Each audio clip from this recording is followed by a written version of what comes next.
SunDaze. This is the host with the most toes. I just botched that whole thing. Styles! And this is. Naughty. Hi, And guys. this is episode 78, Midterms, Cyber Soldiers, and World Tensions. Yeah, man, my opening theme. I only did the boo. It's supposed to be every once in a blue moon. I like totally botch Spacing the it. opening. It wouldn't be Sundays if it didn't happen every once in a while. Right. I mean, so So a lot going on. in the And world. wait a minute.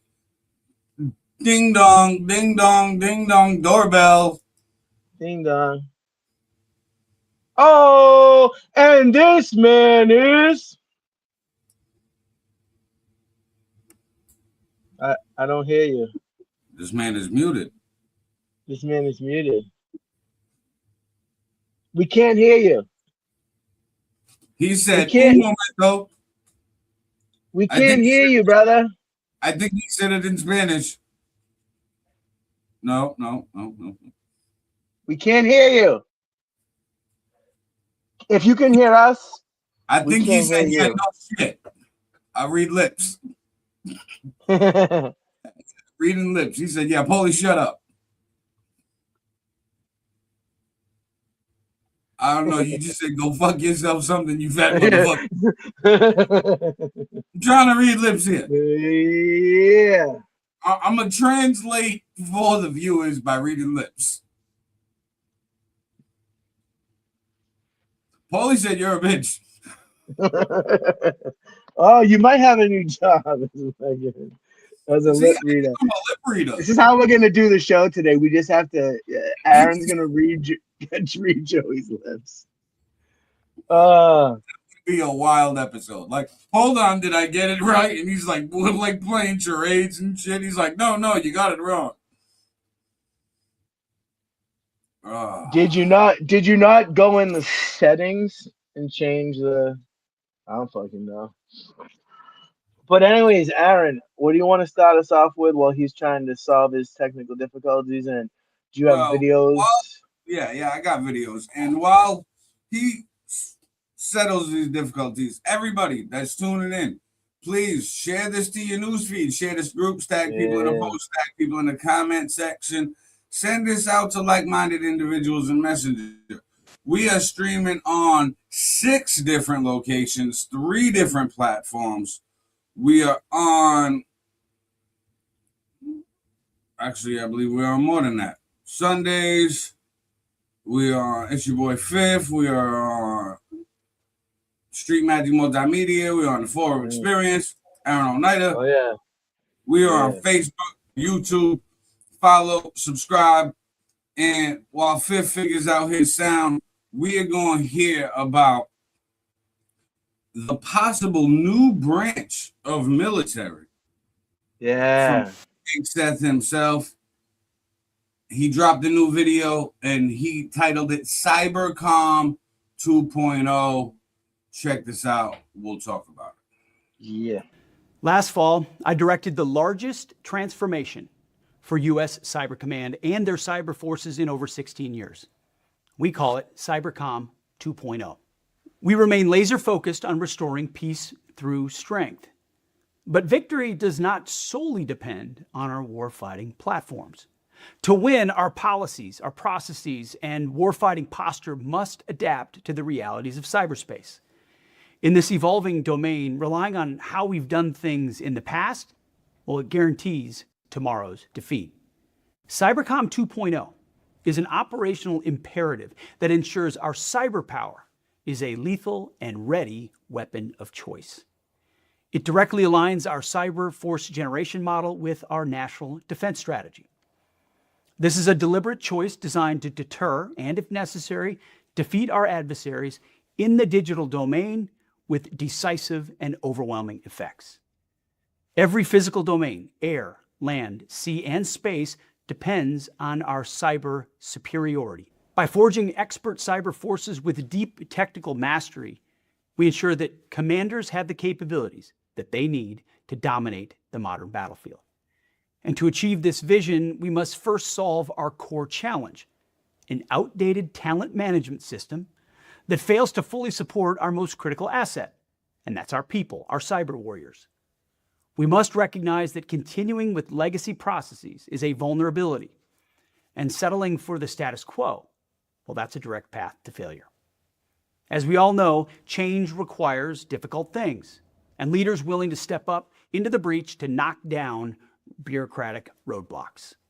That's why we're ripping out the bureaucratic debris and replacing one-size-fits-all career paths and incentives with a system built strictly on meritocracy, technical excellence, and uncompromising standards. Now, I recently had a chance to visit U.S. Cyber Command, and what I saw were exceptional cyber warriors actively engaged across the cyber domain, integrating across the joint force, as demonstrated through Operations Absolute Resolve and Operation Epic Fury, on the cutting edge of technological advancement and at the forefront of modern warfare. Cyber personnel do not simply support the warfighter, they are warfighters, and I said the same thing to them. I discussed the needed changes with the leadership there, General Rudd and Assistant Secretary for Cyber Policy, Katie Sutton. They have my full support to rapidly transform the command to secure our military advantage and do it quickly. These long overdue changes will ripple across the entire Department of War and deliver real change for our warfighters in cyberspace as they continue to support the most powerful military in the world. I expect all services to fully support the execution of this crucial initiative by providing relevant expertise, timely feedback, and incisive guidance to your formations. Remove the bureaucracy that slows Cybercom 2.0 implementation. After all, cyber warfare never rests, and we need elite cyber warriors to relentlessly and fearlessly tackle the range of missions that matter most to our great republic. So move out with urgency and draw fire.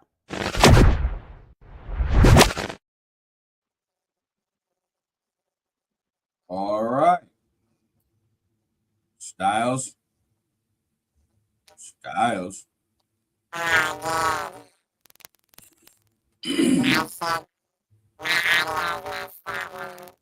You sound like a robot again. And you transition to a black screen again. You keep turning black on me, Styles. I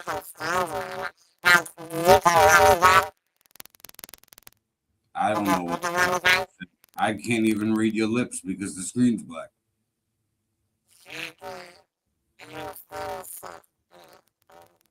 Why don't you hop out and hop back in? And we also lost Fifth. I think he's in the process of trying to figure his equipment out himself. So we're gonna need Styles to hop back in as well. So it's not a robot. Well, guys, we heard about the war. Now we see face. We good? Yeah, man. I hope this is not going to be like it was before, man, because shit's fucking crazy. But what happened to Fifth? Is he totally gone? I don't know. We'll see what happens. But so what do you think about that? Your initial had a kind of cyber force as soon as like the internet became a thing. Like, so you telling me we didn't agree? Like, we had designated people that worked in internet affairs and shit like that in the actual military. Yeah, so its own force makes sense.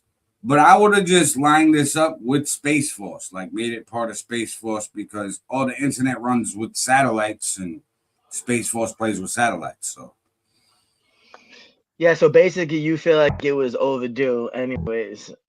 Yeah, it was overdue, but I just don't think it needs its own branch. I think it could be part of Space Force. Yeah, I definitely think it would be. I definitely think it could be joined with Sposis because it makes me think with this like cyber stuff. Like we were talking about it off camera. All these cyber attacks that happened to these water treatment facilities in like 7 different states, and they said that it was Iran who had done the attacks, and Trump came out and like laughed it off and was like, "Oh, it's just Tim Walz. He's and like." I don't know, man. Like it's totally possible that Yeah, that's I what was think happening. this is proof that it was Iran with those water treatment cyber attacks in those 7 states. Because ironically, I don't know, a week after the water treatments get hacked and everybody says it's Iran, and Trump's like, no, it's not Iran. Don't worry about it. They can't do it. Oh, by the way, we need this cyber force so we can stop Yeah, hacking. out It's the like, blue. hey, bro. So obviously we need this because we're getting hacked by people. And fucking tell us the truth, man. They never tell the American people the truth, dude. That's a huge problem in this country. Like, and I And know they say some stuff and can't handle it, whatever. my thing with this, right? The cybercom, I don't want it to be called cybercom 2.0. All right, let me see if we're lip reading or hearing.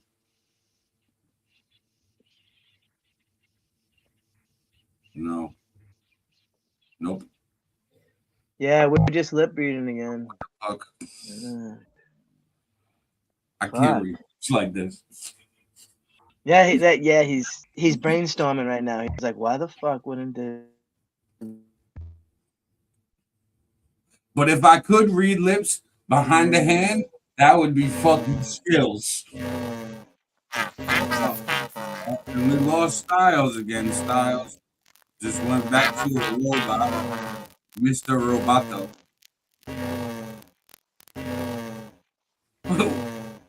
Why is he sounding like that?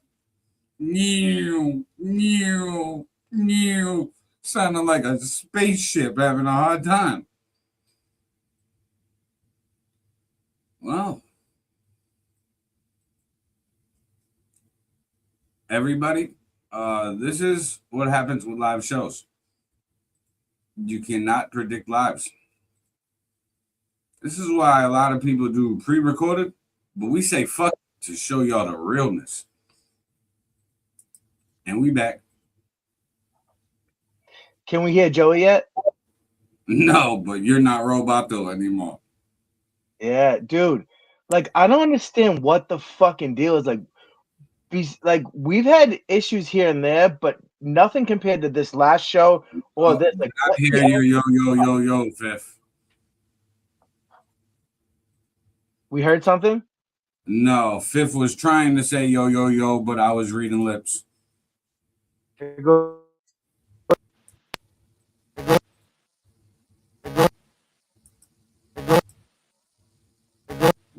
fuck?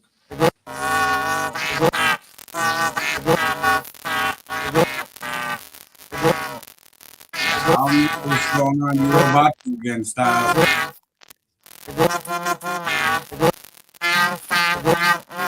You just keep going.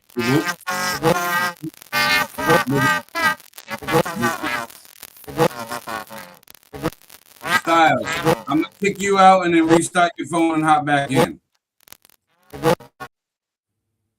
You probably have too much cash on your phone.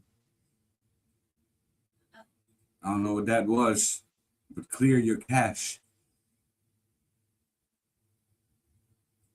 You heard that? Okay. Yeah. Well, we both heard that, but I still can't hear you. So, fuck it. We can do this where I can just try to translate.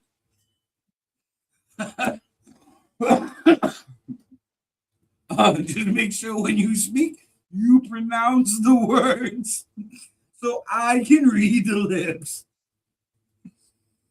Oh, man.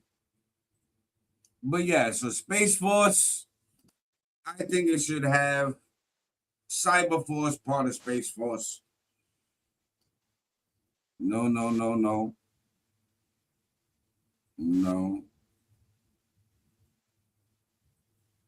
How back in? Let me see if this works. Do that again. Yo, yo, yo. Nope. Hello. Hello, Moto. I don't know why this would make a difference, but how does my voice sound? Better. I took my headphones off. I mean, I don't know why that would make us fucking cut out and shrunk out like that, but I don't know what. And Joey said, like, this is craziness, right? Yeah. Chicka. What do you want to hit on next? Yeah, my apologies to everybody out there. I'm sure we'll have a bunch of shorts on for this episode too. I'll just put a dancing clown on all of our fucking shorts. Well, we're talking about Cyber Force. I'm gonna play another clip about the Cyber Force and how much money they're saying it possibly could take to create a new branch. While sound. Check this out. We'll talk. The U.S. Space Force was just a fantasy, but now it's a full-fledged branch of the U.S. military. In this 7 News Salutes, I'm explaining the high-level proposals about America's next military branch. America's military branches were born out of necessity and changing times. As the colonies prepared for a revolution, our founding fathers created the Army, Navy, and Marine Corps in 1775. New technology led to the U.S. Army Air Corps in 1926, which in 1947 became the Air Force. New threats led to the U.S. Space Force in 2019. And right now, lawmakers are mulling a possible new military branch, the U.S. Cyber Force. Even for those of us who don't focus on cyber issues or national security issues day to day, it's becoming a kind of a headline that you can't ignore. So for the United States, China is the most sophisticated, most advanced, most persistent cyber threat actor. Lauren Williams is with the Center for Strategic and International Studies. She helped lead a 10-month-long study that brought in leading experts in military, academia, and the private sector to explore how to create a cyber force and what it would look like. We don't have a military service that is responsible for recruiting, for training, and equipping, and also retaining cyber service members. And so each of the existing services today is doing that in their own way, and that necessarily leads to kind of a fragmented force generation environment. The report found a properly equipped cyber force would need about 20,000 active duty uniformed personnel, with up to 5,000 National Guardsmen and 6,000 civilians. The new branch would take about 12 to 18 months to be created, all at a cost of roughly $11 billion. When that happens, we have the playbook now for how a cyber service will be stood up from day one. It would take an act of Congress to build this new branch. Lawmakers have discussed the proposal, but nothing has been approved yet. So it remains to be seen whether this will come to pass. But thanks to this report, the instruction manual is already written. For more on this report, and if you'd like to check out any of our 7 News Salute stories, just go to our homepage and click on the Features tab.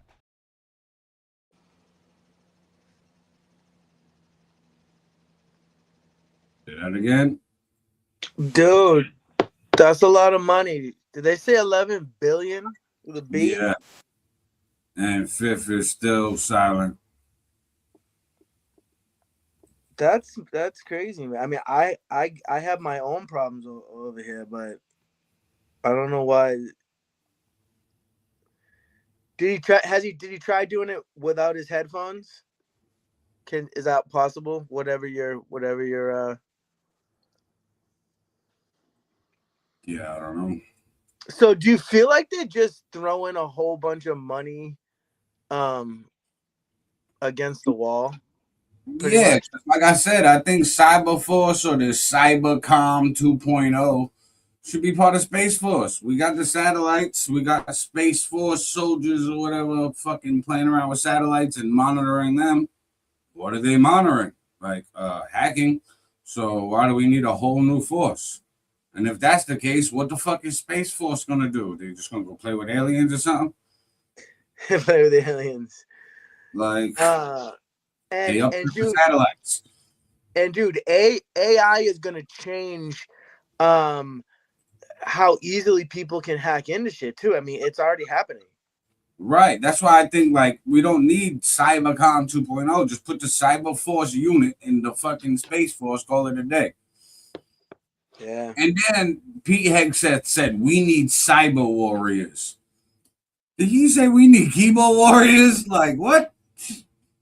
So what does he mean when he says we need cyber warriors? Well, that's I think what he wants to call the Cyber Force soldiers, cyber warriors. He's taking the keyboard warriors, taking the keyboard out and putting cyber and creating his own term and like, look at cyber warriors. Ha ha ha. Yeah, so they're basically it's gonna be people like at a computer who are like battling other people in another country on a computer, like pretty much, right? Right. Yes, no, maybe so. No.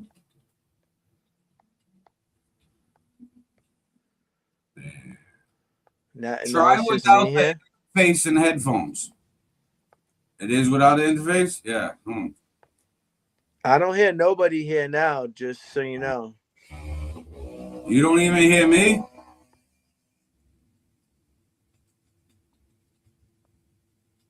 Hello? Is it me you're looking for? Hello? The SunDaze show is on the go. Hello? No? Okay, I'll stop. Well, since we got a lot going on, let's talk about Saudi Arabia. What's happening now? I don't know. Talk about it. Where the fuck is the Saudi Arabia? There we are. Amid a raging war in the Middle East, a defense agreement has been signed between Pakistan, Turkey, and Saudi Arabia. Pakistan's foreign ministry says it's intended to strengthen collective deterrence against any act of aggression. CBS News senior foreign correspondent MTS Tayyab has more on what this means. Well, look, this is probably one of the most consequential security realignments that we're seeing in the Middle East. The idea that Saudi Arabia, Turkey, and Pakistan not only have a security pact with each other, but in it they also have something that's sort of being described as a NATO-style agreement, which is an attack on one is an attack on all. Now, why is that significant? Well, when it comes to Pakistan, Pakistan is the only Muslim majority country which has a nuclear arsenal. Saudi Arabia, of course, has very deep pockets. And when it comes to Turkey, Turkey not only has a lot of diplomacy, given its own connections and partnership with NATO, Europe, the US as well, but more importantly, Turkey is emerging as a major manufacturer of arms and weaponry. And so really what we're seeing is this incredible alignment sort of in the wake of President Trump's war on Iran, where countries, Sunni majority countries, Muslim countries, are deciding that they want to align with each other in order to defend themselves and their interests from potential threats. Now, to be clear, none of this would be happening without the tacit approval of the Trump administration. President Trump has made it clear that while he's quite happy to sell weaponry to these countries, he really wants to shrink the U.S.'s footprint in this region, and more importantly, he really wants to shrink this idea that the U.S. is responsible for the security of other countries. And I think this is a really big signal that that is happening in real time. Now, having said that, there are other countries in the region who are probably not going to be happy about this. Iran, of course, is one of them. But when it comes to Pakistan, that would be India. India and Pakistan, of course, have a notoriously bitter rivalry. They fought a war just 18 months ago. And so the security pact will certainly be concerning for them. But it's also likely to concern Israel as well. Turkey and Israel have become pretty bitter adversaries in the fallout of the Gaza war. And so for this pact to now have emerged between, again, Turkey, Pakistan, and Saudi Arabia at a time when Israel really wants to normalize with Saudi Arabia, I think that's certainly raising some alarm bells in Tel Aviv. Back to you. Yes, Tayyab, thank you so much.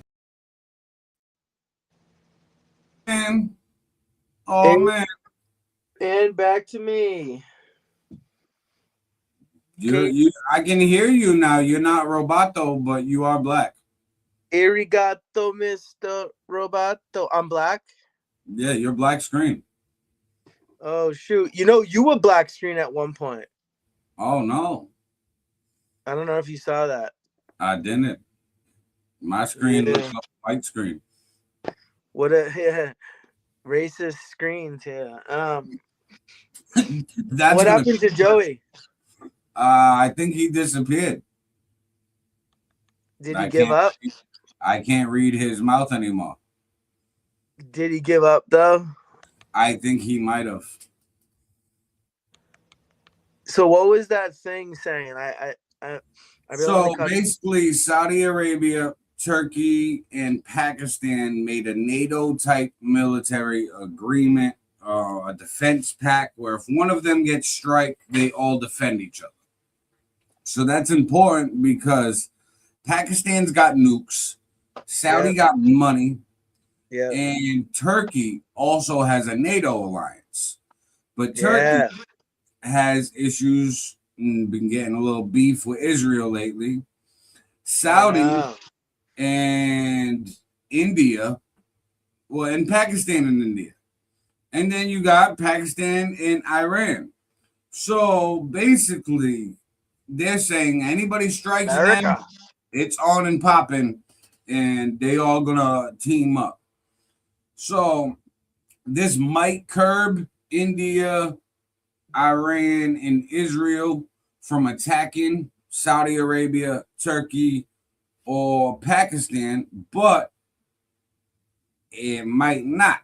Like they might say, "Oh yeah, you want to team up? Well, fuck you. I'm dropping Earth on you," and it might escalate.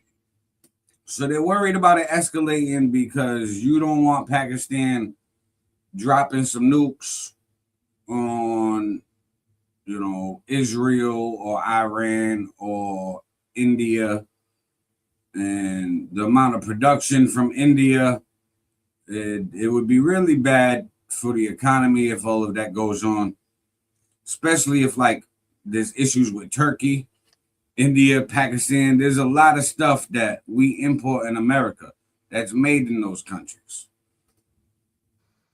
Aaron, post production, when I make these into clips, I'm just gonna put a little picture of me in the fucking box.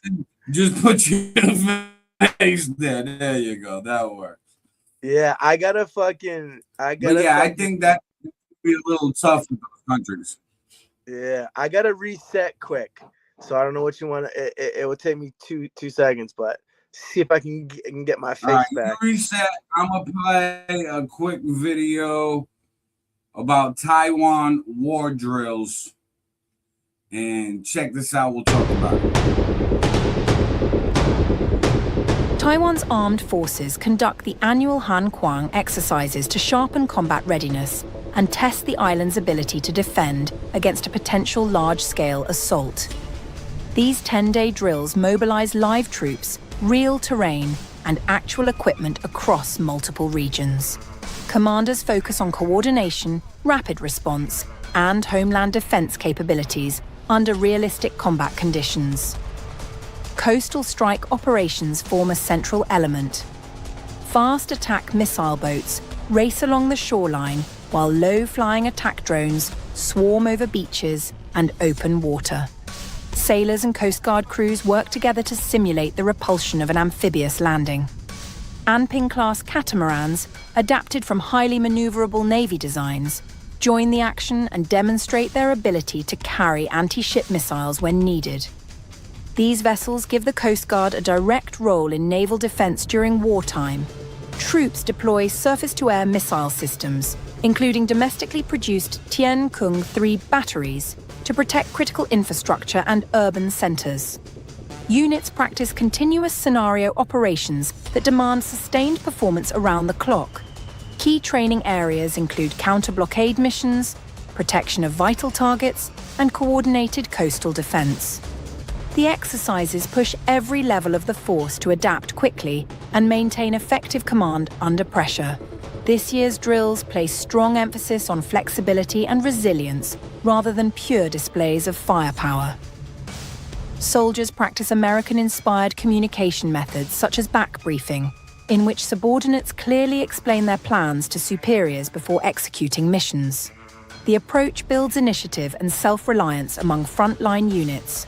Large numbers of reservists also join active forces, helping address the significant size difference between Taiwan's military and potential adversaries. So civil defense receives equal attention. Urban resilience drills take place in major cities.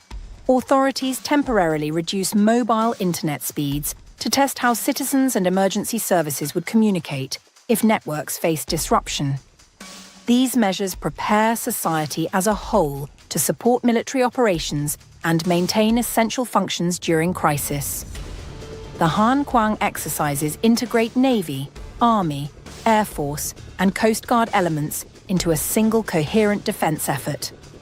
They examine how well forces can sustain operations, protect leadership and infrastructure, and respond to grey zone pressures that fall short of open conflict.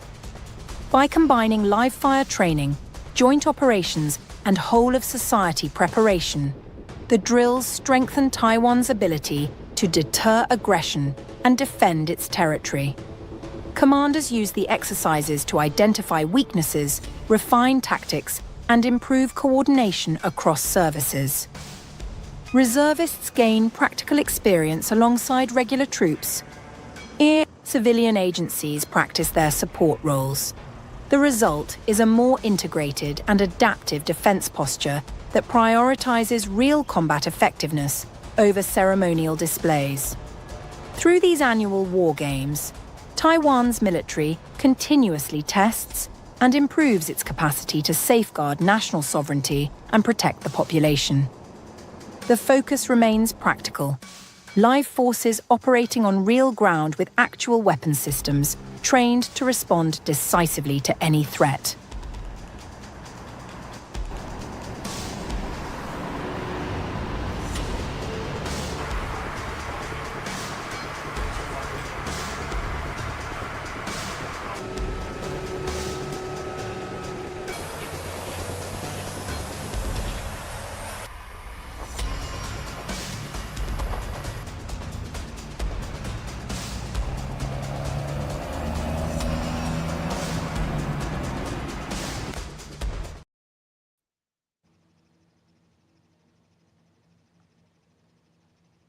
So as you can see, Taiwan, they getting their military ready. They getting their citizens ready.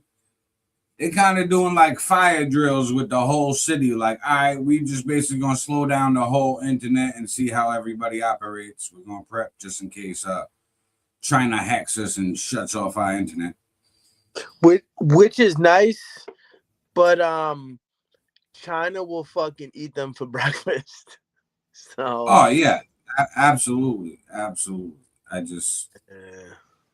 think that we're giving Taiwan the false hope that, like, hey, guess what? We'll give you a bunch of training advice and a bunch of equipment. And like I've said on previous SunDaze shows, once that Taiwan semiconductor chip is up and running in Arizona, I feel like we are turning our back on Taiwan. Despite our treaty that we have with them where we're supposed to protect them no matter what, I think we're going to turn our back on them, let China have them, and just be like, hey, sorry about that, guys. We tried to warn you. We helped you out. We sold you military stuff and equipment, so we tried. It seems like that's the situation. That's eventually where it's going to go. And but as long as why do you think Taiwan's prepping? They know it.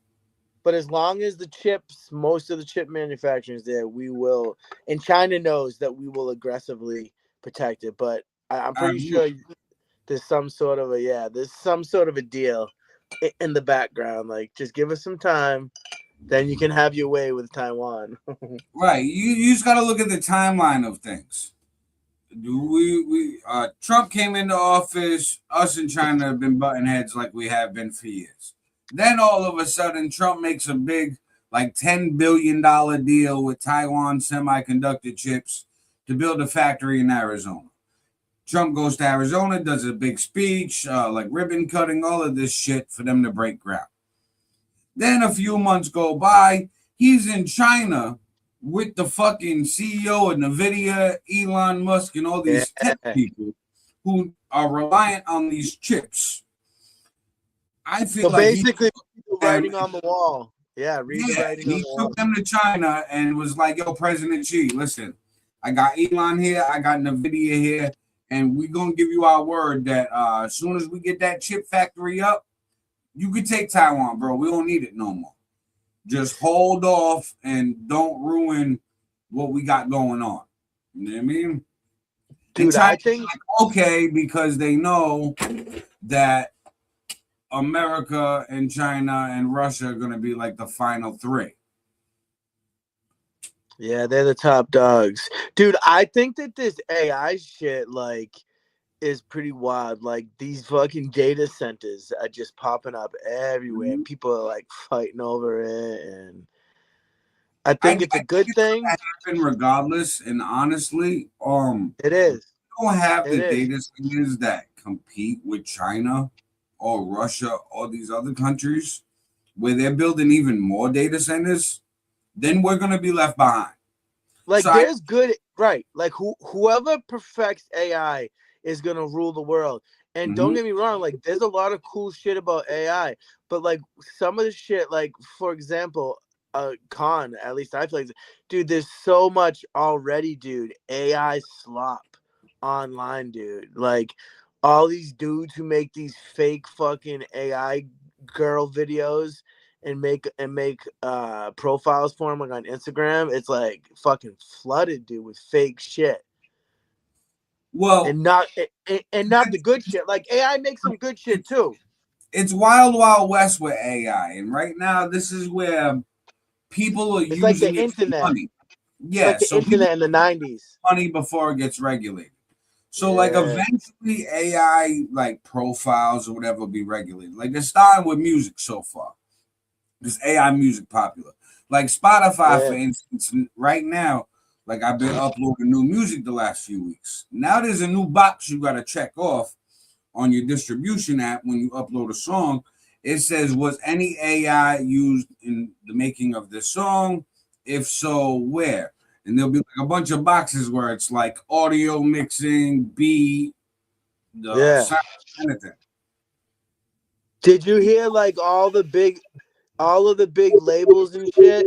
They're trying to get whoever makes the laws and restrictions on what type of music and stuff is available to be on the billboard, that they want like AI to be like excluded, which I don't think that's gonna happen. It's already too late. It's already in there. Yo, y'all hear me now? Yeah, I'm on my fucking phone. So I'm on my phone. So this is what's up. I don't know what the fuck is going on. I went into the browser to make sure the browser permissions were set. And the camera, the microphone, no problem, all set. I go into fucking StreamYard. It says the mic's on, and then I go to say something, and it says the audio is not being detected. So I went into the computer settings and fucking gave everything on my laptop permissions to use the mic, everything. Anything that was there, I gave it all permissions. I don't know what's routed through what, and it still wasn't doing it. And this man is what the fuck? And this man is what the fuck? This man is what the fuck? Yeah, bro. This is and welcome to the technical difficulties show. So, just to make sure, I've been saving this little ditty. I'm not saying I created this or invented this, but I want to serenade you guys with a little something that's been on my mind recently. Hold on, clip this. Throw a Jew down the well. Throw a Jew down the well. Throw a Jew, throw a Jew, throw a Jew down the well. Throw a Jew down the well. Throw a Jew down the well. Throw a Jew, throw a Jew, throw a Jew down the well. Thank you, guys. That was it.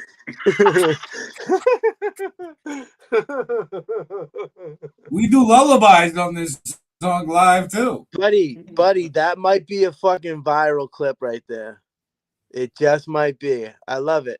I love how Aaron made it go. I love how Aaron made it go to fucking just you. And so you could hear me laughing hysterically in the background. Yeah. Now that I'm linked in this way, right? I'm going to attempt. You guys can continue on. I'm going to try to link this back into my laptop so that I can actually use like fucking virtual backgrounds and shit. Yeah. Don't destroy it, because at least we have you here. No, I got my phone on, brother. I'm going to try to see if I can get it through my fucking laptop. Aaron, what do we think about the midterms? Let's rap about the midterms here. All right, midterms. So do you have a video for us too? Yeah, I do got a clip, and this is thought you might. Both Republicans and Democrats are now starting to worry about the progressive Democrats, the socialists. Yes, the psychos, the communists, right? Even Democrats of the world now, because Democrats are like, hey, they're going a little bit too left. Hard. They're doing too much, Aaron. Yeah, I understand. So let's talk about Michigan and what's going on the midterms there with Abdul. Check this out. You talk about it, my friend. Kristen Welker is the moderator of Meet the Press. Kristen, good morning. It's always great to see you. Boy, there's a laundry list of stories we could talk about with you, and you got a busy morning ahead of you. But let's start with that Senate primary race in the state of Michigan, because one of your guests this morning will be Abdul Al-Sayed, who defeated by a narrow margin the Congresswoman there, Haley Stevens from Michigan. And it sets up this conversation about the battle internally in the Democratic Party between sort of centrist mainline Democrats and this progressive wing, which won in Michigan. So what does that fight look like inside the party right now? Willie, it's a great question, and it is the big question looming over these midterms. Can progressive candidates win in purple states like Michigan? And the Senate race is really one of the greatest tests of that, as well as how big of a tent the Democratic Party really is. So just to put this into context, it is nearly impossible for Democrats to win the Senate without winning Michigan. As you said, Abdul Al-Sayed narrowly won his primary battle. So the challenge for him will be winning over those who voted for his opponent and moderate independent voters who could sway the entire election. For their part, Republicans, from President Trump to Al-Sayed's opponent, Mike Rogers, aiming to paint him as extreme, even calling him a communist and a danger to Michigan. And look, Willie, both parties have their political baggage. For Democrats, it is those deep divisions within their party. For Republicans, it's President Trump's low approval rating with the war in Iran now more than 5 months in. It's been dragging down his approval rating on the economy as well. All of this with just over 80 days to go until Election Day, Willie. It'll be a fascinating race to watch, and interesting to watch Mike Rogers, the Republican, reach out to Haley Stevens, Democratic voters, and saying, if you don't like Abdul Al-Sayed, come join us. Kristen, thanks so much. We'll look for much more this morning on Meet the Press, when Kristen is joined, as we said, by Michigan's Democratic Senate nominee Abdul Al-Sayed, as well as Republican Senator Jim Banks of Indiana and Democratic Senator Chris Murphy of Connecticut. Hey.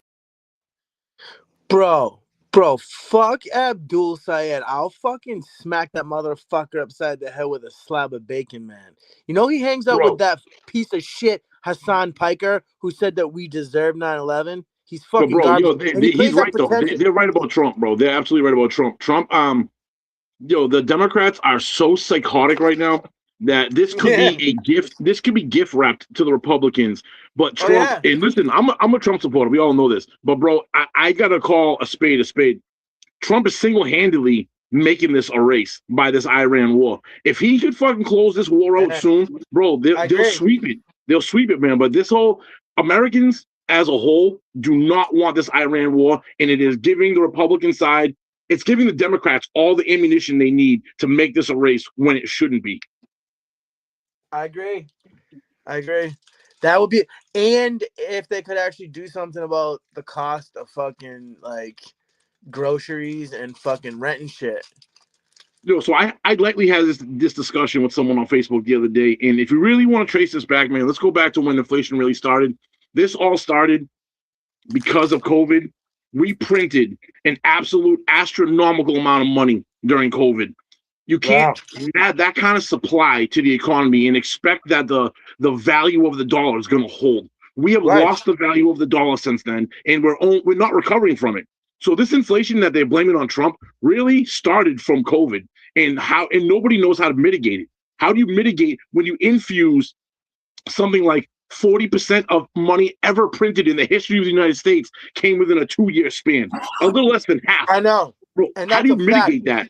How do you mitigate that? And how do you then increase the value of the dollar again? Versus, because now what you've done is you've given these companies huge profit gains. These companies are able to now price these products at such a high number. They're now intaking a high profit. You're gonna go to somebody and be like, by the way, you gotta lower your price now. The guys are losing. Go, fuck you. I'm making more money than I ever had in my life. I'm gonna no.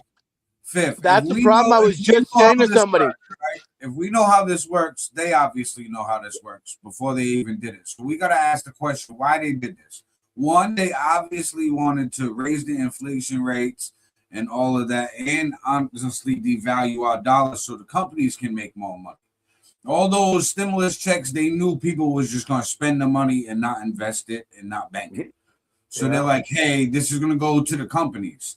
So that was basically just laundering money from the U.S. government through stimulus checks to big business. And we made all these big businesses just inflate. And what that did was make the economy itself crumble because we devalued the dollar. Now that makes everybody struggle. While everybody's struggling, now all of these sub-political parties could try to make their runnings. Now you got socialists, progressive Democrats or whatever that are like, hey, we can't eat. Let's do free grocery stores and fucking free this and free that. And okay, well, it's coming from somebody, but the people are broke. So they hear a dream being sold to them of free this and free that. They're going to hop on it because they're broke right now. So it's like the government made this to divide us and segment us even more, in my opinion, because they shoot themselves in the foot by doing that. And we're not economists. How the fucking government who hires the top people who like are smarter than us not see the following after steps? Because it's corruption. It's the corruption behind it. They knew that they would benefit from this because they can short everything. When you know, like you said, when you know something's going to happen, they can place bets on it not happening, and then they win astronomically. The people, my problem with the Socialist Party is it's a flawed program. You can't, and like you just tapped upon it. You can't say free because somebody has to pay for it. Well, who's that somebody? Inevitably, you end up paying for it through taxation. So now you're taxing your taxes go higher. You have less money then to spend. You even have less money to purchase things. And then yet you're going for that free shit. It's a never-ending circle. This is why that program never worked. It has never worked throughout history. That type of socialism has been tried time and time and time again throughout history and has never fucking worked ever once. This is the first time we've used capitalism. The American version of capitalism itself has never been used. And America's way of using it has never happened. This is the first time this has ever gone down. And it's been, I mean, yes, there's problems within capitalism itself, greed, one person being able to take over a lot. But the founders of the system knew that was going to happen. That's why monopolies were put into place. But we don't force it. People were never supposed to allow to be able to gain, say, more than 50, 60, 70% of a certain sector because they know they would that one person would become quote unquote king of that sector. That's why these monopolies were put into place, but we don't fucking enforce them. So what good is it if you're not enforcing it? What good is the rule? And what good is it if we're not enforcing that? We're allowing it to happen. So essentially we're going from capitalism to socialism or in between. I think, like I said this a few months back, actually, it was with like an AI conversation, but I think we are on the verge of more of a hybrid economy because we have capitalism that's the main pillar of our economy. But we already have dozens of socialist and communist programs and incentives and stuff like that. So and they use like the fire department. They use this is my problem. They use the fire department, the police department, EMS and shit. They use that in our. Those are the things they use. They're like, well, look at those. Those are successful. And it's like, bro, that is a crumb compared to the overall. So yes, there could be a hybrid. Needs. Those are just basic needs. I'm not. Yeah, we don't need any more. Like food stamps, Social Security, fucking disability, all of that. We already have those main structures that everybody's been like, but they're okay with at this point. Like, because we understand, like, hey, we need this. You know what I mean? Because if, like, all right, Massachusetts, for example, when the food stamps got shut off, 1 in 7 people in Massachusetts are on food stamps. So it was like, okay, we realized that we need that part of like the socialism, but we can't just give everything for free. We got to put guidelines and like rules and regulations. So I think this hybrid economy that we're building with trying to meet everybody's needs, but still keep our core values of capitalism is a tough transition. But I feel like as long as it's regulated properly and like the monopolies are people, we follow our own ordinances and laws and enforce this shit, we'll be good. But like Fifth was saying, we don't enforce the monopolies. So it's like, all right, that trickles down from the monopolies to the small businesses and the small companies that they own and where all the money funnels to. It allows one person to become a king or reign of a sector, which was never supposed to be the point of the capitalist. The capitalism itself is, if you break it down, is all about competition. The size of the piece of chicken you get versus somebody else's piece is how much you're competitive against that person in that sector. What happens when you get these oligarchs that end up controlling, or you get 3 companies that control like energy in Massachusetts. There's like 3 or 4 companies that control all energy in Massachusetts. All you need is 3 or 4 people to come together, collude together, and say, hey, let's set this price. We all make bank. And then not allowing other, and this is competition, not allowing other people not allowing other companies that are small, allow them to grow, to become competitive in the market. They have essentially become gatekeepers. And this is where you lose the competitiveness. And this is where you lose capitalism in the good part of capitalism. And what's great about it is you've lost the competitive aspect of it. Once you do that, it's a wrap. Like it becomes socialism. It becomes socialism. That's crony capitalism, yeah. Like I like the guy, but then it is too much. So like Elon Musk, the world's first trillionaire. I inspired to be something like that because of the world we live in. Like, who wouldn't want to be a trillionaire? Now, he's got the technology, like with Tesla. I watched a documentary on him, and long story short, he claims that Tesla isn't a car manufacturing company, it is a data company. And the self-driving technology he has created in his Teslas, he has that all copyrighted license where he is going to license that technology to other car makers. So he, in a sense, will have the monopoly on the technology for self-driving cars and sell it to every car manufacturer and have them compete with each other. So he put himself outside of that bubble as a kingmaker and being made king to do whatever he wants, even though there's no kings or nothing like that. But we allow the monopoly. But this is where the competition comes into place. He's the first one. He's the first one across the finish line. The first one across the finish line always is. This is why the first person to get to said achievement always gets the most, because it's supposed to be, if he, and I agree with what you're saying, he's going to be the king in that sector until he does shit until he does stuff to where the sector or the people that are going for that technology don't like something. Say he sets the price too high.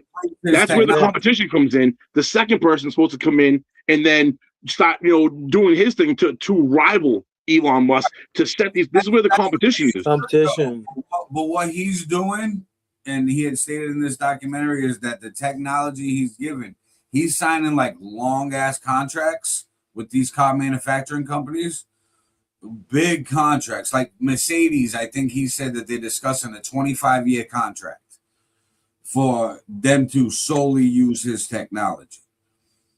So, as a businessman, that's good though for him. I mean, it's great for him. But what I'm saying, for the capitalism market, now we don't have that unregulated, that regulated competition.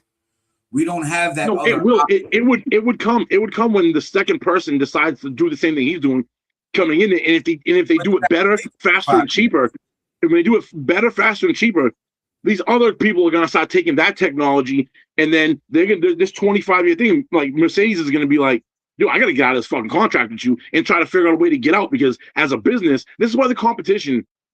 This is why the competition is the key point, because if you concrete your feet like Elon Musk is doing in this sector, when number two comes up, they're going to look at what you're doing and find a better way of doing it, and then be more appealing to these people. Now, I get what you're saying about the 25-year contract. I guess would it be, do we allow contracts to have a maximum cap? Do we cap the contract?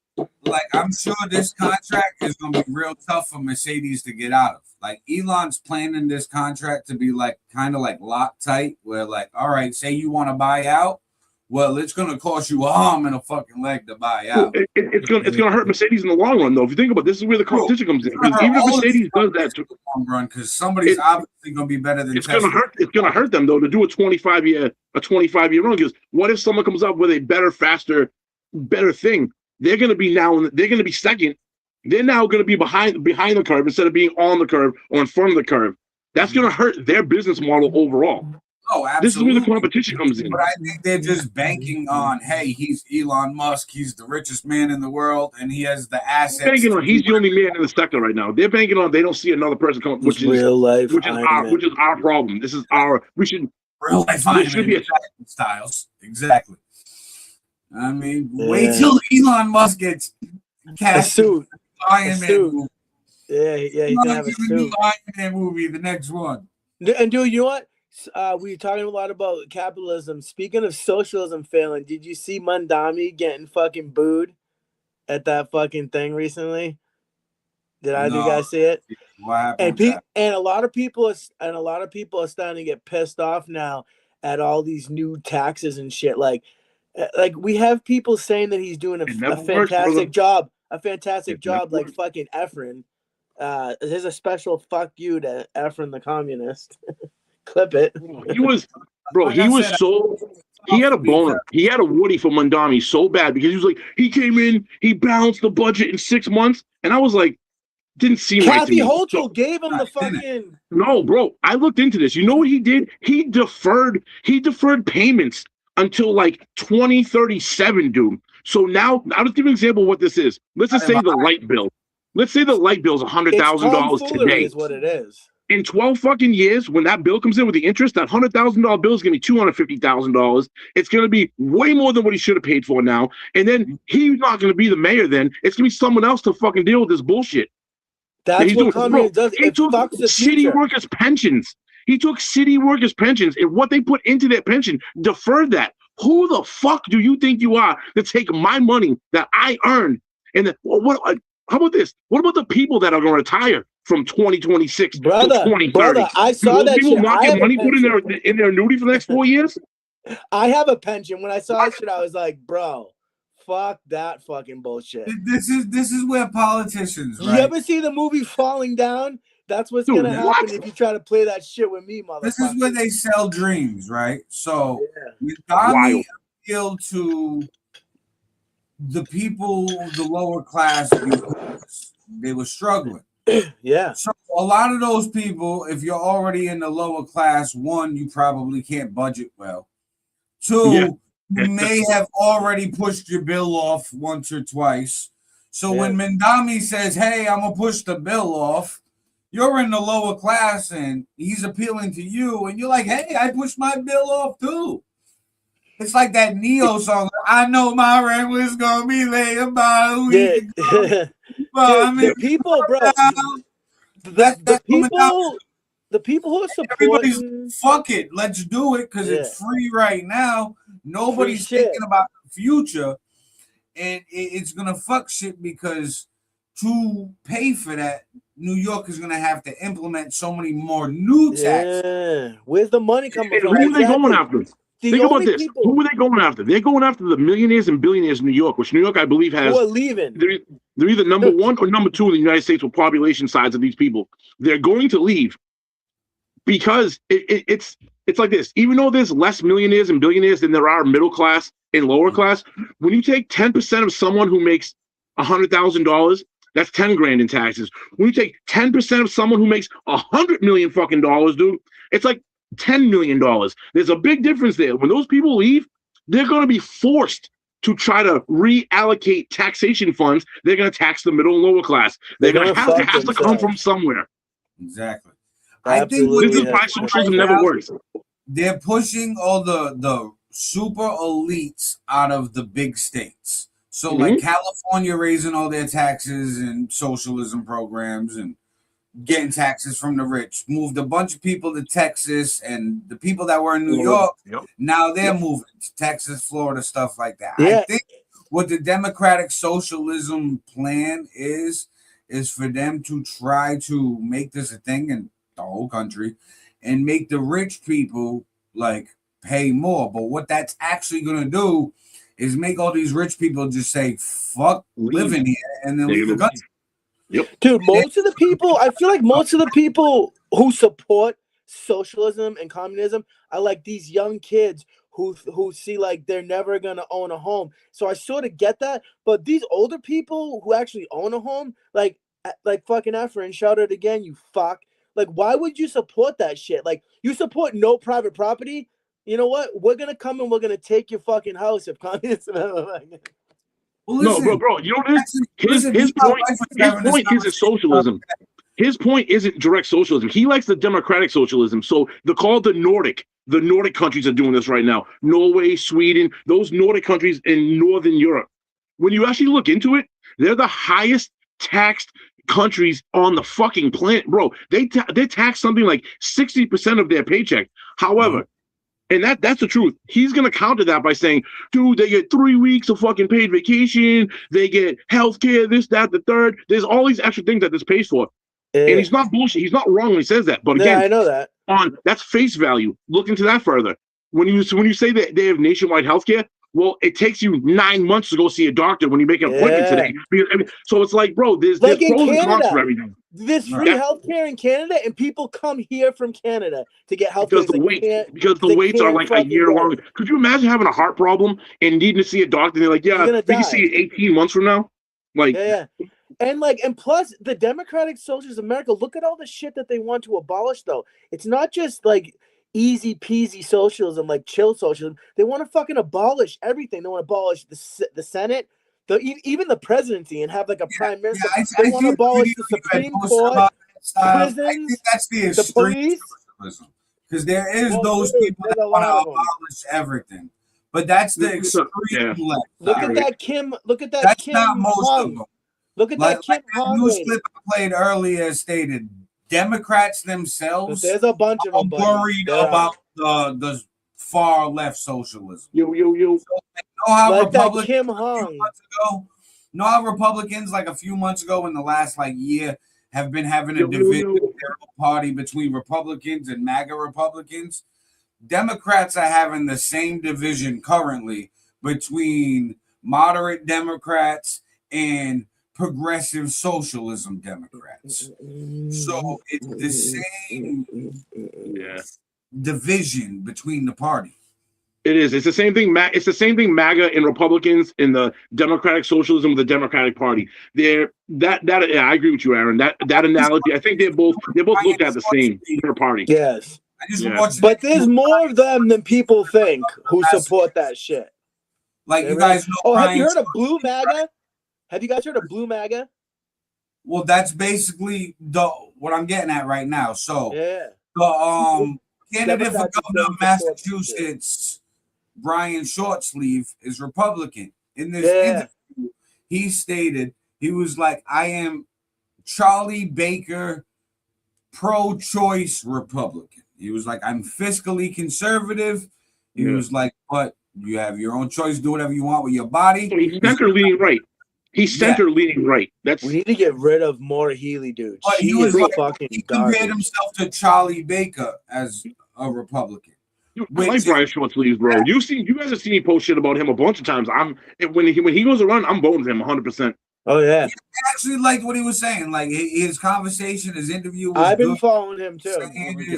And he's more middle than other options. And it's I'll be honest with you, bro. I'm gonna reach out to him. And see if we can get an interview with him. I don't want to talk. I don't want to say too much, but I know somebody that I think knows that has a connection to him. And if I go down this route, I might be able to try to pull an interview with him. I can't say he's gonna do it. I can try. Yeah. Listen, everybody tag Brian Shortsleeve in the comment section below. Yeah. And tell him that if he wants viewership and votes in the Fall River, New Bedford, Brockton, Bristol County region, well, tap in with us.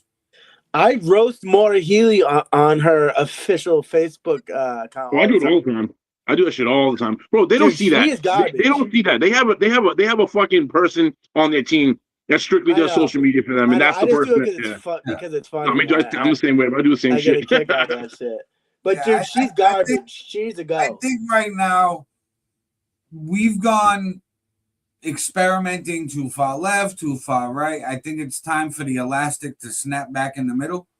Maura Healey said she wants to make Massachusetts a virtual sanctuary state, which means like not only to protect him here, but like they won't give him any information, like any government agencies.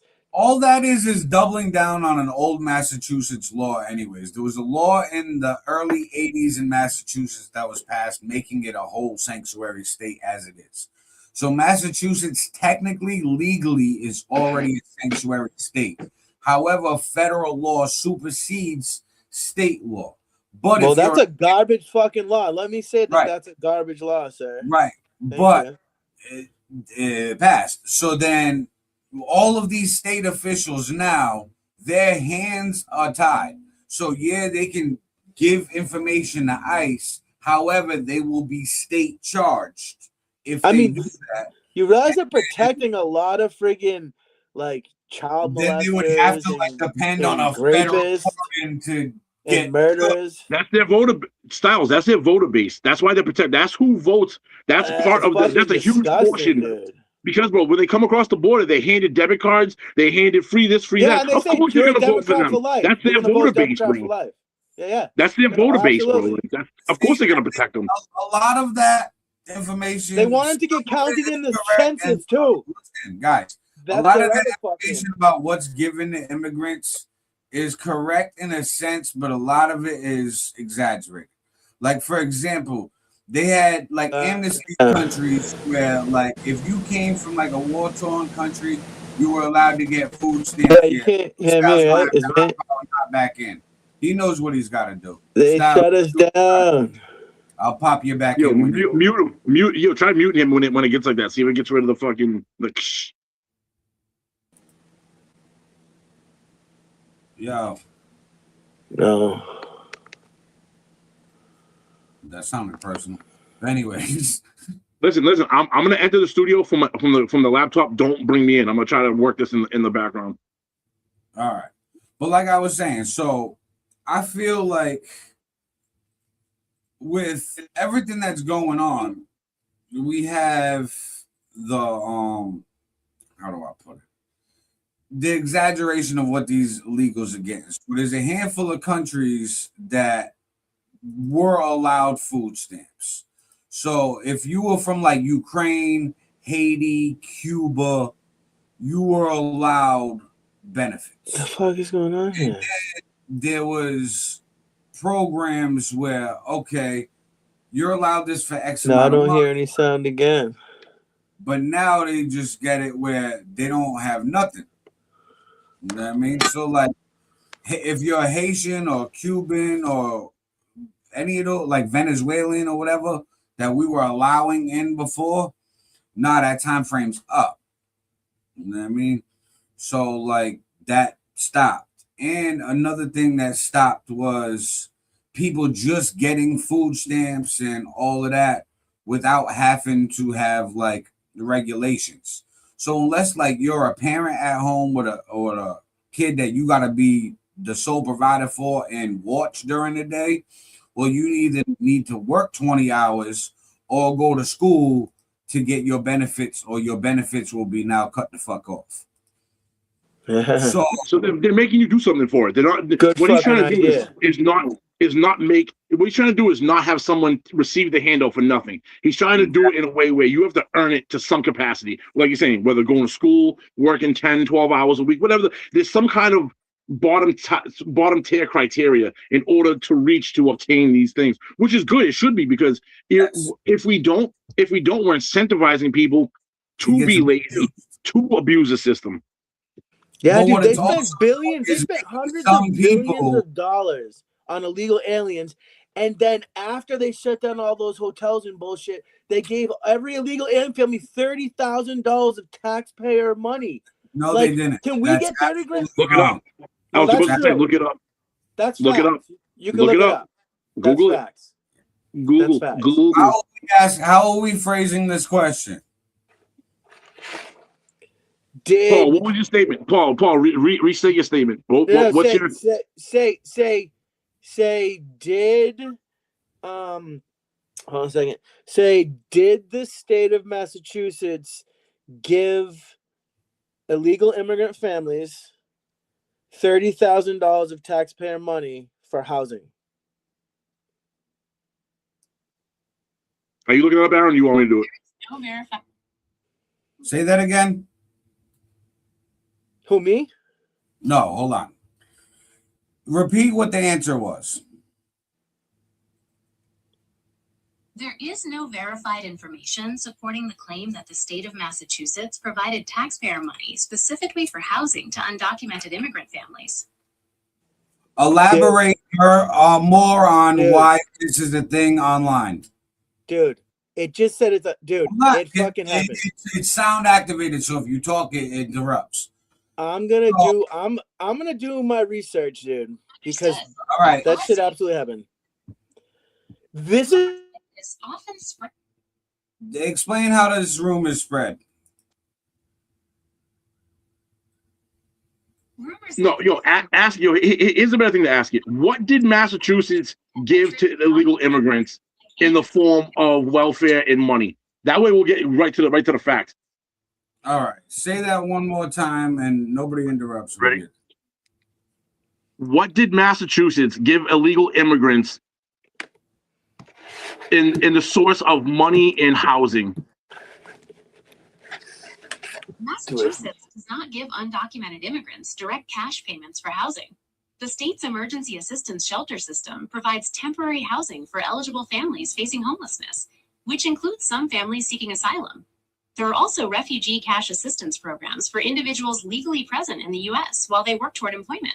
What countries were getting asylum? They literally said they don't get cash. Then they said they get cash, bro. This shit is a fucking dude. Receiving asylum and refugee treatment in Massachusetts often come from countries experiencing significant political instability and humanitarian crises, with Haiti and Venezuela being key examples. Give me the list of countries that were receiving benefits. The primary countries of origin for individuals receiving refugee and asylum support in Massachusetts include nations experiencing major crises, with Haiti and Venezuela being the most frequently cited. That's why in Massachusetts, we've been getting more Haitians, more Venezuelans, Ukrainians. There's only a sector of certain countries, like I was saying a few minutes ago, that actually got any assistance. But everybody assumes that it's every single fucking immigrant, and it's not. Like, I never said it was every single one. No, dude. no. But what I'm saying is, Just people fucking talk like it's these immigrants are getting this. Yeah, a small portion of them. Most of them don't get shit. All right, so listen. This is what Why I wrote. don't you ask it? Why don't you ask if it spent, Listen, hundreds of billions of dollars? Styles, listen. This is what I wrote. I just Googled it. I said, this is the question. I said, what did Massachusetts give illegal immigrants in the form of housing and money? That was the prompt. AI overview. Viral social media claims asserting that Massachusetts gives undocumented immigrants $30,000 in housing assistance $4,000 monthly in cash. Free food and free cable are false. Official state policy requires legal residency status to qualify for standard rehousing programs like home base. Through the state has spent over $1 billion overall on temporary emergency shelters for arriving migrant families. So we spent there is two sides. There's two sides to this. There's two sides to this. So the thing that's going around social media with the $30,000 isn't right. However, Massachusetts did spend over $1 billion on temporary emergency sheltering for migrant families. So it definitely did spend money. And if you broke it down, right, so the sanctuary law, like I was saying, if everybody paid attention earlier, in the 1980s, every state official in Massachusetts has to enforce this law. So you get a bunch of immigrants dropped off in Massachusetts. Guess what? They're legally obligated to put them in a fucking shelter. The shelter costs money. So that's what they're getting. Oh, you mean like when they dropped them off at Martha's Vineyard? Right, but who dropped them off at Martha's Vineyard? Fucking Texas. Florida, or Texas. Florida, Texas, one of them. I know you're talking about. It was a sanctuary state, so they knew that Massachusetts would be obligated to spend money, and they did it being petty and starting shit. That's and all those white liberals. Division and here. those white liberals said, there won't be none of that here on this island. So Aaron, you are right. I'm looking at it right now. The emergency sheltering, the 1983 right to shelter. You're right about that. What they did was they took advantage of it. I know the fucking the law and who she's giving assistance to and who she's denying every day. No, you know what, Aaron, you're right. You know what they did is they took that 1983 right to shelter law and they fucking exploited the shit out of it. Is what they did. Exactly. You're right because Aaron, you're right. They are legally obligated in Massachusetts to so there's still a ton of fraud. Families. So what's your fucking point? Like, right, but it's fraud caused from other states. Governor Abbott and Governor DeSantis sent a bunch of fucking illegals to sanctuary states and forced the sanctuary states to spend more money. All that does.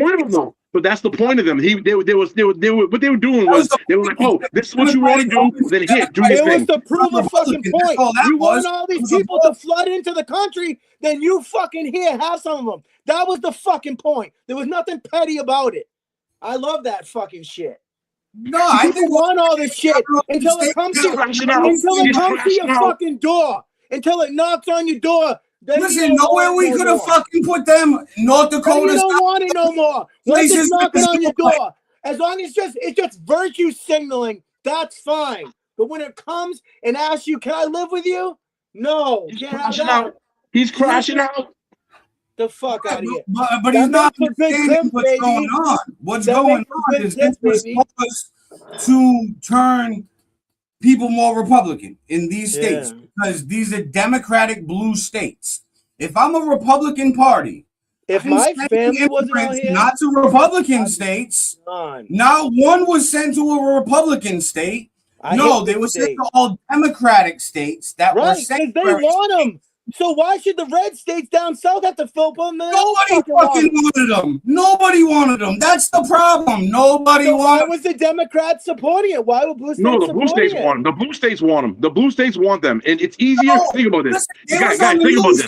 Guys, think about this. You know they were flying them around, right? They were. It's a lot easier. It's a lot easier for migrants. It's a lot easier for in Massachusetts. Both say stop fucking sending illegals here. They've said it on the news. Stop sending illegals to our state. We can't afford them. But did you also know that the Biden administration was sending them to our state because they knew that we were legally obligated to fucking give them temporary money. I know. So they drained our state on purpose terrible. To make our politicians look bad by doing what they legally were obligated to do. Did you hear that they were flying them around to other states? You can't see that. I don't know how. That's to look bad, but it's obvious to make it look bad. It's like, hey, it's not going to be on my state. I'm going to send it to you. I'm not going to. Because that's what the state's supposed to do. That's what the state statute says. If you think about the immigrants, where are these immigrants coming from? They're coming from Cuba. And they did. No, they're coming from Cuba, South America, and Central America. Of course, they're going to reach the southern states first. It's way cheaper to get to Texas and Florida than it is to get to Massachusetts from Cuba. Right, so of course they're going to go there first. That's a given. Those states don't want them. Empty states. Send them to fucking empty states. Don't send them to places that are packed. They send them to New York City. Bro, New York City is the most populated fucking city in the country. That's because they allow it though. That's what they want. They want that because that's their voter base. That's how you keep that state blue. Wasn't the Biden you want to keep your state blue? Send the immigrants in there. different states? Right, but people forgot about the old sanctuary laws in the 80s. People forgot about them shits. And now the new government was like, yo. Right. Aaron, this is on purpose. They didn't forget about that. They wanted those immigrants because they know those immigrants are going to vote blue. That's how you keep New York blue. How do you keep Massachusetts blue? Keep putting immigrants there that are going to vote blue. Like if they get included in the census. That's something that worked temporarily. So listen, New York worked temporarily, getting all the immigrants in, getting them to vote blue, this and that. Now New York got too fucking packed. Where now, hey, we can't fit nobody. Sorry, the club doors closed, no more admission. And then guess what? A bunch got sent and forced to be in the club. So now they're like, fuck. You know what I mean? That's where they're at right now.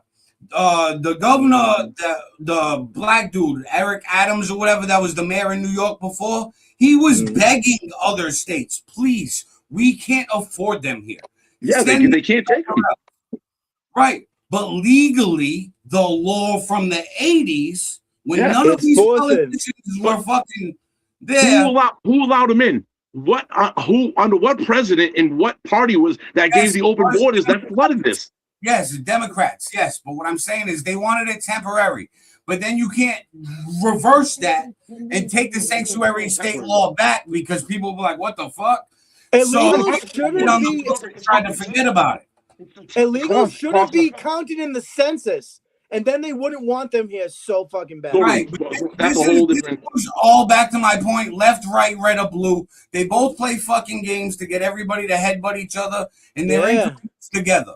Okay, that's all. Behind the scenes, they're like, ha ha ha, we got these fucks. The red states knew, hey, guess what? We're gonna win the next election and win all of this shit because we're gonna turn a bunch of people red because we're gonna raise their taxes in blue states by sending a bunch of fucking immigrants there and forcing them to spend billions in temporary housing.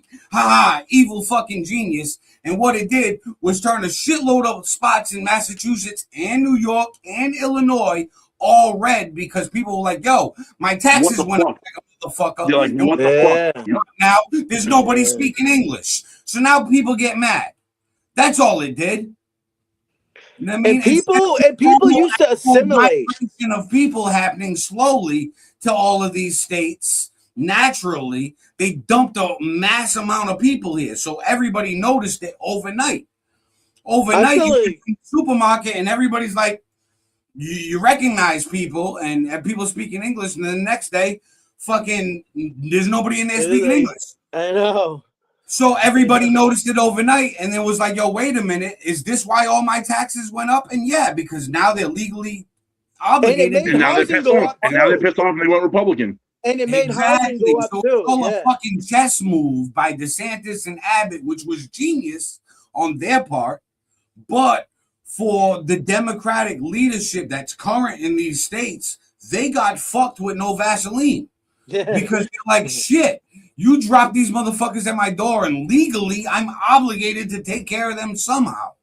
Yeah, but that arose from their own thing though. So it's like it's their own fault. It's their own fault that happened. Their president allowed, like you said, the trickle in immigration works. You can't take 10 to 20 million people in a 4-year span and allow them to infiltrate this. Dude, 10 to 20 million is like 5%.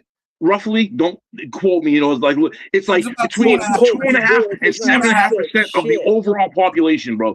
So you can't have that and expect these people to assimilate that quickly. This is why we're in this divide we're in. Not it is a divide tactic. It's absolutely a divide tactic. Is the big problem.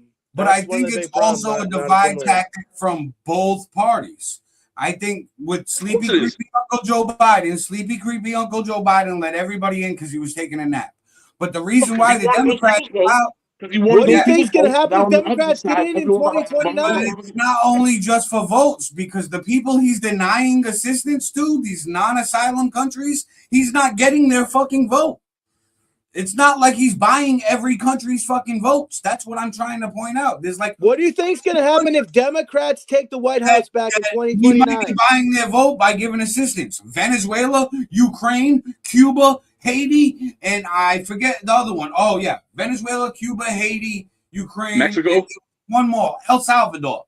Those and five. They're all socialist. They're all socialist / communist fucking shitholes. But the humanitarian, I guess that's why we were giving them refugee asylum status. That's all it was.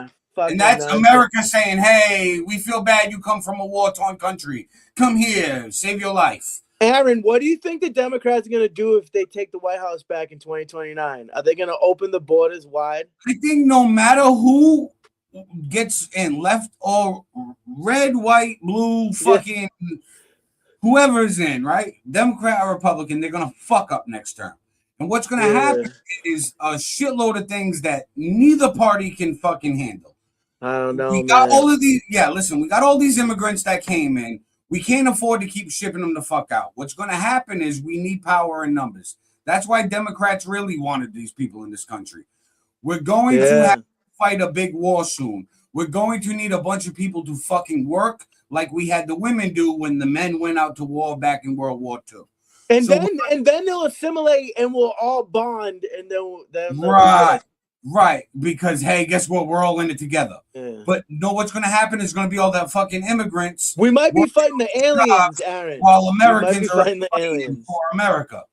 And then, okay, I just played that video with Pakistan, Turkey, and Saudi Arabia doing a NATO defense pact type shit, where any one of them gets striked by any countries, they're all fighting, and got nukes. That'd be World War III shit, yeah. So we were just talking about what would be World War III, Well, Turkey and India got beef. Pakistan and this one got beef. Saudi, that's big ass fucking countries. India and Pakistan are both nuclear powers, and they have beef. India and Pakistan, they already got close to fucking getting ready. India and China too also got beef. Hey guys, just so you know, let all that go down. I need to make a quick announcement here. My phone already that's for a different day, but my phone already died and now my tablet is about to die and we're an hour and a half in, and after my outburst I'm hungry. I only got one more video I want to play, and this is the fastest I've ever seen our president Donald Trump move. Did you see him save the kid the other day? No. Check this out. We'll talk about it. This is the fastest this man ever moved in my opinion. Okay. Thank you so much, Mr. President. Thank you. It's truly an honor. It's truly an honor to stand here before you and speak. Sorry, excuse me. I have a little mom brain going on right now. I'm so sorry. No, he's going to take off. Thank you. Truly, thank you, Mr. President. Thank you. It's an honor to be here today. Thank you so much for all that you've done enacting these policies that help our family and the families of millions of hardworking Americans. Thank you.